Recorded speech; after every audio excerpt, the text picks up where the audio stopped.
Dito nga sa likod ng bahay namin medyo masukal lang kasi nga minsan lang ako makapaglinis dito dahil medyo busy nga ako sa trabaho. Nakakapaglinis nga lang ako dito kapag day off ko. Minsan nga hindi pa kasi nga nagbabantay ako ng tindahan. At ngayon nga yung time na kung saan ay makakapaglinis nga ako dito sa likod ng aming bahay kasi nga wala naman masyadong ginagawa at nandito naman si Mrs. Inuna ko nga dito yung pagtatanggal ng mga dahon ng saging. Bukod sa mabilis nga itong tumubo ay napakahirap din patayin.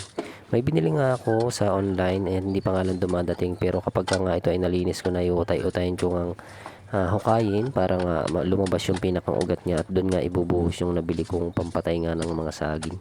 Sana nga ay maging effective yun para naman sa ganun ay mawala na nga itong mga saging dito. Hindi naman talaga totally tatanggalin lahat yung saging dahil nga napapakinabangan pa rin at saka meron pa rin naman may mga bunga dyan. Kumbaga babawasan lang kasi nga masyado nang madami at saka napakabilis talaga nilang tumubo.